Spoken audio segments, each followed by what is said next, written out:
Director Bharat గారిని stage పైకి రావాల్సిందిగా కోరుకుంటున్నామండి. ఒల్లూరిపల్లి అంటున్నామండి. డాన్స్ మాస్టర్ కిరణ్ గారిని స్టేజ్ పైకి రావాల్సి కోరుకుంటున్నామండి. ఆర్టిస్ట్ బెనర్జీ గారిని స్టేజ్ పైకి రావాల్సిందిగా కోరుకుంటున్నామండి. మీదికి రమ్మని ఆహ్వానిస్తున్నామండి. ఆదిత్య ఎక్కడ దాక్కున్నారు ఎదురు కోరుతున్నాం. భరత్ గారిని మాట్లాడవలసిందిగా కోరుకుంటున్నాం.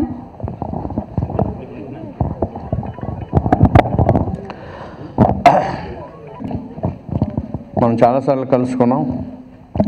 ఇది ప్రీ రిలీజ్ ప్రెస్ మీట్. అంటే సినిమా ముందు సినిమా మేము చూసుకున్నాం, చాలా అద్భుతంగా వచ్చింది, ఆనందాన్ని మీతో పంచుకున్నామని. రేపు 30 తర్వాత సినిమా గురించి నేను ఇప్పుడేం మాట్లాడదలుచుకోవాలి.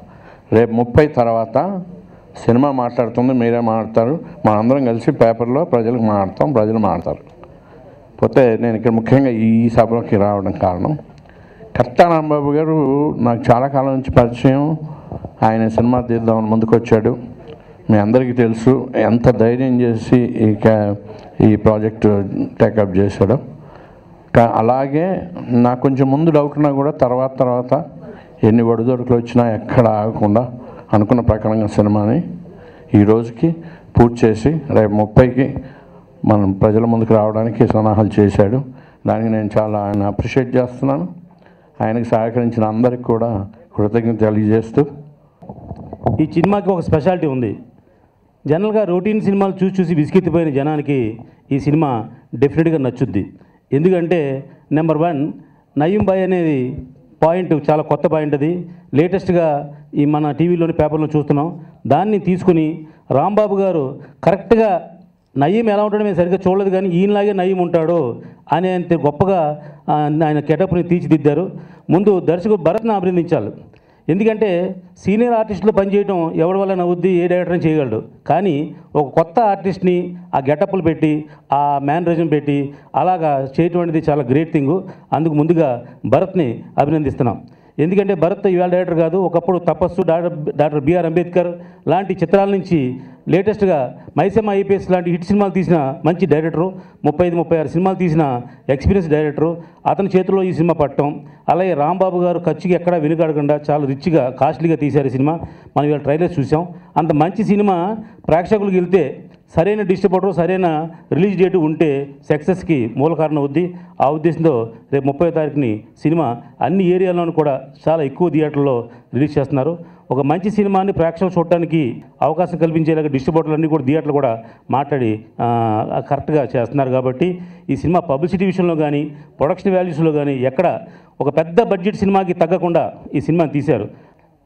ఈ కయ్యూమ్ బాయ్ అనే సినిమాలో నేను ఒక మంచి క్యారెక్టర్ చేశాను.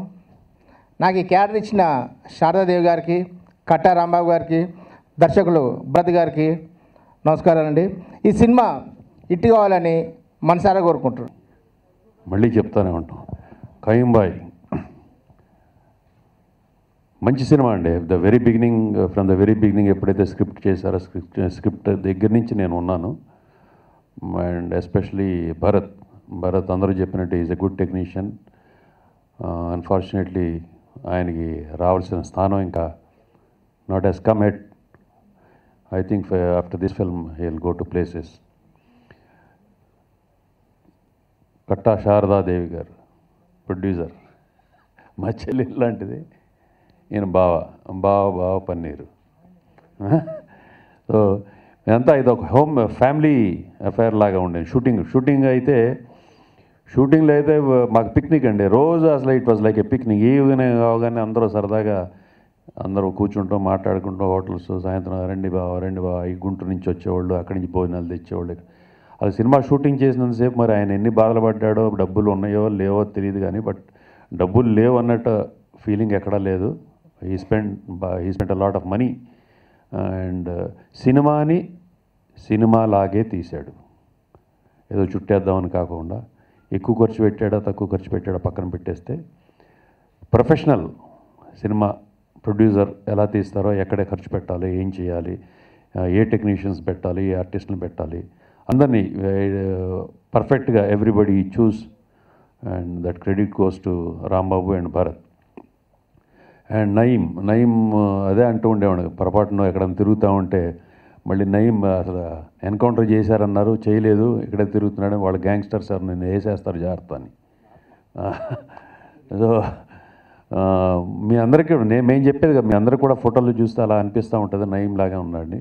అండ్ ఎస్పెషల్లీ ఇంకా దిస్ నయీం ఏదైతే ఉందో ఆయన ఇట్స్ స్టిల్ ఆన్ లైవ్, ఇప్పటికీ న్యూస్లో వస్తూనే ఉంది. అండ్ కేసులు కానీ అండ్ దాని వెనకాల ఇన్వాల్వ్ అయిన సో మెనీ పీపుల్, అఫీషియల్స్ కానీ whatever is coming in news, politicians is all there.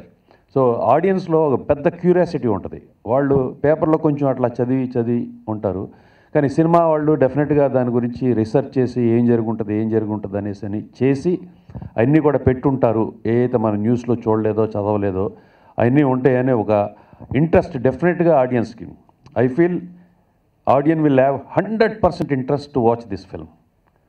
డెఫినెట్గా ఈ నయీం గురించి తెలిసిన వాళ్ళు కానీ న్యూస్ చూసిన వాళ్ళు కానీ ఆడియన్స్లో ఉండే యంగ్స్టర్స్ కానీ ఈ so many cine lovers everybody డెఫినెట్గా క్లాసు మాస్ అని కాకుండా everybody will have an interest to see this film. నమస్కారాలు. నేను ఫస్ట్ టైము ప్రొడ్యూస్ చేస్తున్నాను. కయింబాయ్ అనే చిత్రం తీయటానికి కూడా కారణాలు ఉన్నాయి.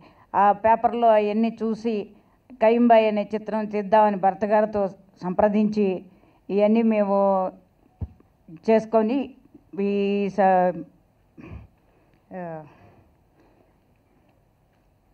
చేసి మొత్తం సజమానంతా పూర్తి చేసి 30వ తారీఖు విడుదల చేస్తున్నాము.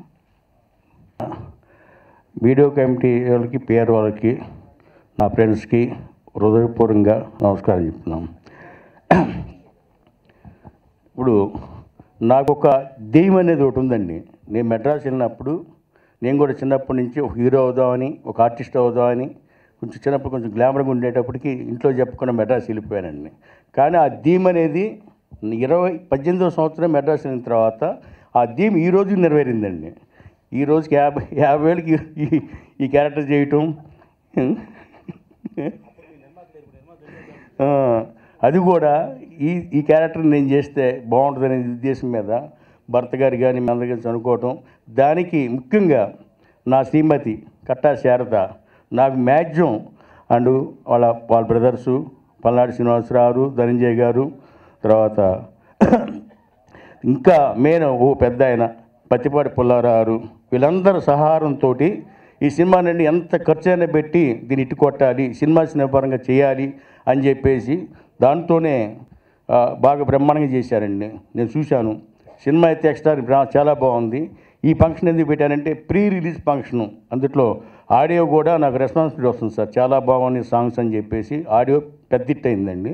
తర్వాత ప్రీ రిలీజ్ ఫంక్షన్గా భావించి ఈ ప్రెస్ మీట్ ఏర్పాటు చేశాను. అంతేకాదండి, ముఖ్యంగా రేపు రాబోయే రంజాన్ శుభాకాంక్షలకి అందరూ నా సోదరులకి, హిందువులకి, ముస్లిమ్స్కి అందరికీ నా హృదయపూర్వక నమస్కారం చేస్తూ ఈ సినిమాను చూసి ఏమి ఇలా చేశాడు నయీం అనేది ఈ సినిమాను చూసి అందరూ ఆదరిస్తారని మనసారా కోరుకుంటున్నానండి. Thank you sir.